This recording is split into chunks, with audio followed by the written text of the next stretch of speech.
নাজিমকে উদ্দেশ্য করে মিম কিন্তু একটা স্ট্যাটাস দিয়েছে আর সেখানে লিখেছে, আমার চাওয়া পাওয়াগুলো বেশি ছিল না, খুবই অল্প ছিল। আমি চেয়েছিলাম আমার মতো করে বাঁচতে। আমি আমার প্রিয় মানুষটাকে নিয়ে সাজানো গোছানো সংসারটা চেয়েছিলাম। বেশি তো কিছু চাই নাই, তবে আমার সাথে যা করা হয়েছে তা আমি সব মেনে নিয়েছি, সব মুখ বুজে সহ্য করেছি এতদিন যাবৎ।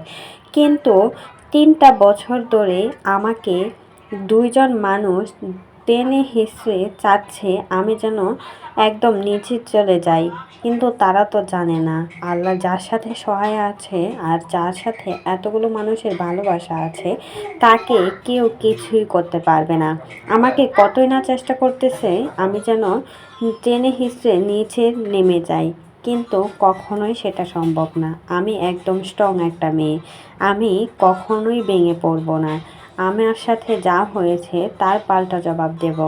এমনই স্ট্যাটাস দিয়েছেন আদিবা মিম, যেখানে তার জীবনের সব কিছুই বলেছেন আদিবা মিম। আসলে এই মেয়েটার পিছনে পড়ে আছে নাজিম তানিশা শুধুমাত্র এই মেয়েটাকে অনলাইন থেকে বের করার জন্য। 3টা বছর ধরে জ্বালাচ্ছে এই মেয়েটাকে।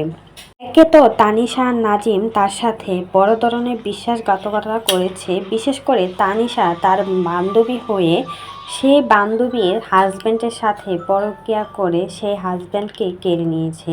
সাজানো গোছানো সংসারটাকে এক নিমেষেই নিজের করে নিয়েছে তানিশা।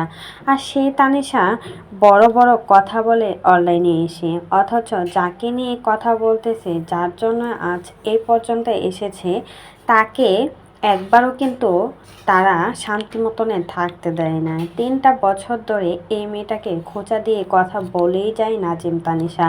সব কিছু মুখ বুজে সহ্য করে নেয় মিম, অথচ কোনো প্রতিবাদ করে না। আর এদিকে তানিশা বলেছে, যদি আমাদের সমান টাকা পয়সা গাড়ি বাড়ি থাকতো তাহলে হয়তোবা পা আর মাটিতে পড়তো না। অথচ যে টাকা পয়সা গাড়ি বাড়ির কথা বলছে সে সব কিছুই মিমের ইনকামের টাকা। মিমের ইনকামের টাকা দিয়ে এখনও চলাফেরা করছে নাজিম তানিশা, অথচ সেই মিমকে নিয়ে বাজে কথা বলতে একবারও ভাবে না নাজিম তানিশা। তো এই বিষয়ে যদি আপনাদের কোনো মতামত থাকে সেটা কিন্তু অবশ্যই আমাদের কমেন্ট বক্সে কমেন্টে জানাতে অবশ্যই কিন্তু ভুলবেন না।